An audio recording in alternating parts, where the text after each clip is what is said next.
Morning, everybody.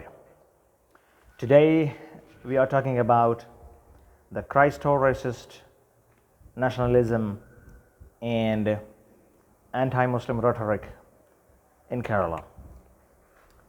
P.C. Thomas, a super seasoned politician in Kerala, has just begun a fresh role as he deliberately lashed out at Muslims of Kerala that indirectly, by instructing his Christian people, irrespective of those who love him or not love him, those who are associated with him or not, that we have to protect our Christian girls, our children, to save them from being killed by Muslim Romeos or from Love Jihad. Love Jihad is a term that is used by Hindu terrorists and Hindu fanatic apparatus in India to campaign against Muslims, claiming that Muslim Romeos are there and they are guided, they are motivated by Islam itself to lure non-Muslim girls towards Islam and then use them, impregnate them or kill them or taking them along with them to a Yemen conflict or Islamic State fight in Syria only to be killed. This Christian leader just screamed that we have to protect our girls from Love Jihad and from Muslim Romeos. Josmon, another youngster but a seasoned and effective, successful politician, also from Christianity, told that we have to reinvestigate the cases of Love Jihad in Kerala, having in mind that, or my audience, my viewers must understand that multiple authorities, including the Kerala police, if not the central government of India, the union government of India has officially declared in the parliament itself that there is no concrete, conclusive evidence by which we can establish that Love Jihad as such does exist anywhere in India. Okay? Now, Cappuchino Achan, as is his sobriquet, or as he is called so in Kerala, a pastor belonging to Cappuchino Church or Cappuchino congregation or whatever, who is very famous even on the reality shows and the Kerala Got Talent like programs, forgot for a moment what he was and just he spat his venom, Islamophobia and extreme hate towards Islam and Muslims on a stage once in Kerala. He feared Muslims and he told that we have to fear Muslims indirectly. George Cardinal Alangeri. George Cardinal Alangeri is a very famous Syro-Malabar church, Malankara church, or there are many churches, and Syro-Malabar church is a very prominent, largest Syriac Christian denomination in Kerala. He had written a letter, a pastoral letter, stating that Love Jihad as such, the Muslim Romeo issue, Muslims luring Christian girls towards killing them or impregnating them or participating with them in the Yemen and other international fights is a reality. And that pastoral letter were read out in so many churches in Kerala as a religious program,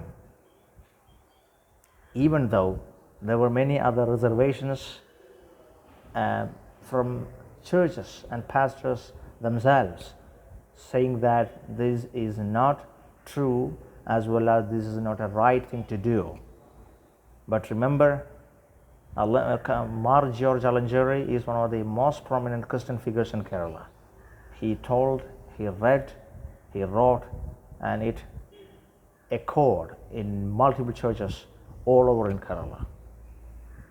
Xavier Kanvatile is another firebrand online evangelist who was so furious against Muslims, claiming a lot of news to be true against Muslims, echoing most of the Hindu terrorist and fanatic narratives like Muslim population explosion, Muslims are emerging over Christians, Muslim prominence over Christians. So what? There is no reason for him to say that this is wrong or this is not a right thing to do by Muslims, so they have to be equal with Christians. I mean, claiming and charging and alleging a lot of things without proofs or substantiating evidences. Sebastian Punnakkal, another firebrand evangelist and protagonist, even, and a propaganda theorist and artist, in fact, and an engineer of propaganda living in Ireland.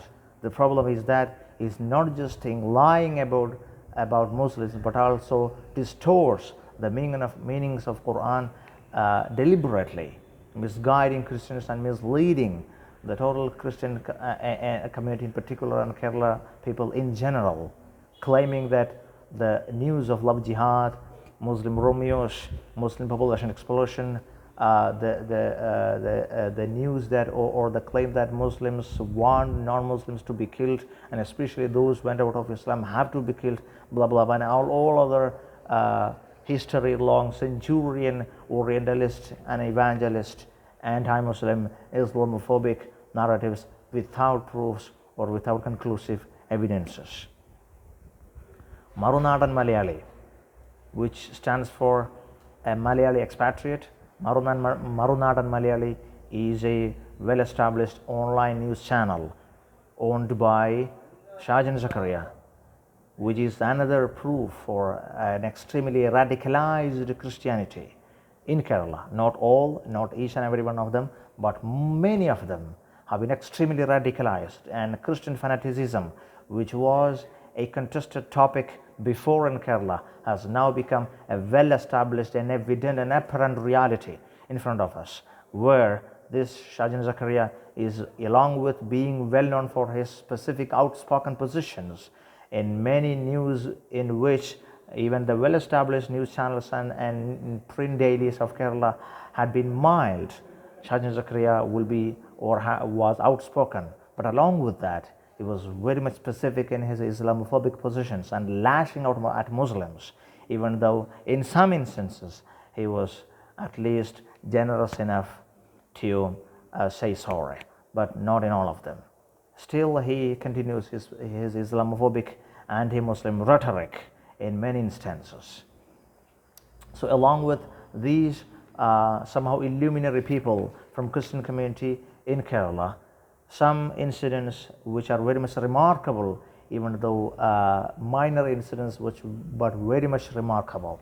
For example, Santosh George Kulangara is the most popular Malayali or Keralite globetrotter who began his venture of traveling to the world somehow 20 years ago, and I still remember watching his videos when I was in my childhood.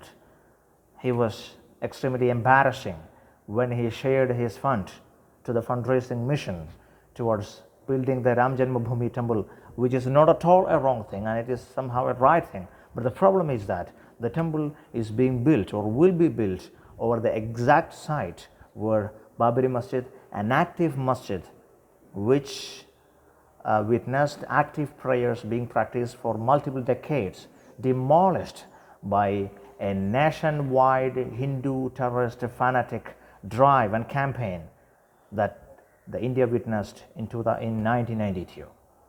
So a Christian minority person shares his fund towards building a temple which will be built over a destroyed masjid of Muslims in 1992. It is not at all normal. It does never sound normal. Jacob Thomas, another Christian, after joining BJP, the Hindu terrorist, official Hindu fanatic, nationalistic, majoritarian, totalitarian political party, even though he was an intelligent guy, of course, and the topmost police officer of the state of Kerala, he was extremely childish to say that the ever-hiking petrol price of Kerala is in fact a visionary plan of the semi-fascist, almost closely fascist Hindu terrorist government of India to curb the usage of petrol, so that the Indian population will eventually be converted towards buying electric vehicles from fossil fuel vehicles, while in fact it is nothing but this ever-hiking, mounting petrol price is nothing but the submission and surrender, total submission of the government of India, all the consecutive governments, and especially this government, to the Indian conglomerates who have a great say even in the international market and have been on the Forbes list of the top billionaires in the world. Alphonse Kannanthanam IAS. IAS stands for Indian Administrative Services, which is one of the most nationally reputed, nationally influential, nationally powerful officer positions in the Indian administrative hierarchy. Alphonse Kannanthanam, another Christian from Kerala, retired from his position voluntarily and joined the same BJP party, and he is now a minister. The point is that another Christian minority personnel retired from his government job, one of the most reputed job in India, to join the Hindu firebrand, Hindu fanatic, Hindu terrorist politics in general.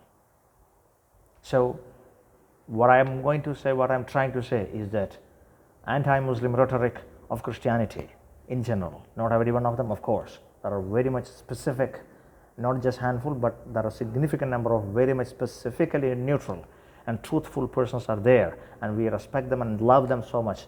But in general, the anti-Muslim rhetoric and fanaticism and radicalization of Christianity was somehow a myth,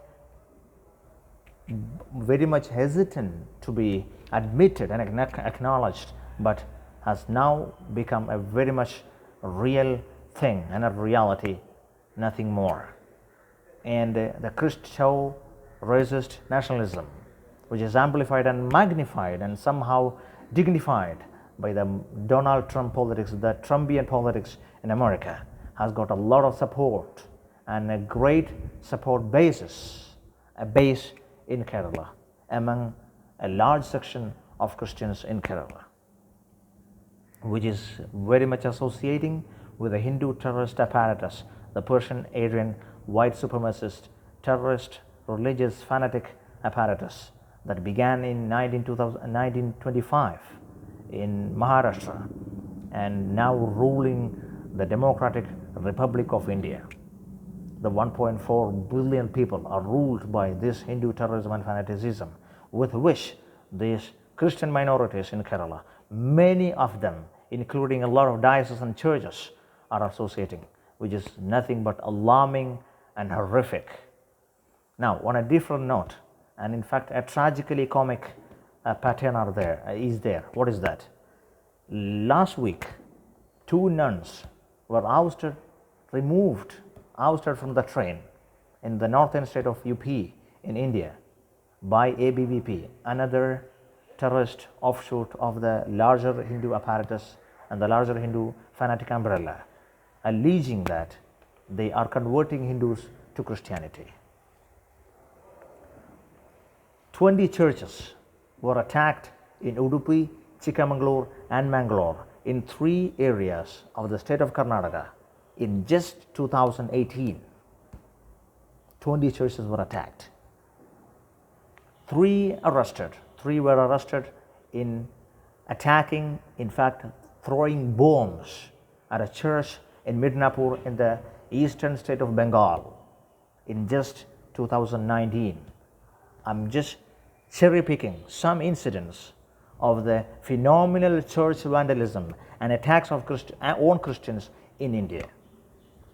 St. Thomas Church in Grotto, in Chapatoli, if I am right in my pronunciation, because it is in another language which I don't know how to speak, in Assam, in the northeastern state of Assam in India, in 2018, the church was attacked. Raipur, 2016, multiple pattern of incidents where Christians were categorically and phenomenally attacked, and it is still continuing. The Kanthamal riot and pogrom, not riot, a pogrom, where even 30 men raped a single nun, right? Kanthamal riot, Kanthamal pogrom is a categorical incident in which Christians were attacked, their houses were burned, destroyed, churches were vandalized, and many of them were converted into temples by the same Hindu terrorist apparatus employed by the same party, BJP, in the state of Odisha. Most of the attackers told the Christians, the perishing Christians, the helpless Christians, when they were attacking, they were saying, asking those Christians the same thing: convert, reconvert, or convert back to Hinduism.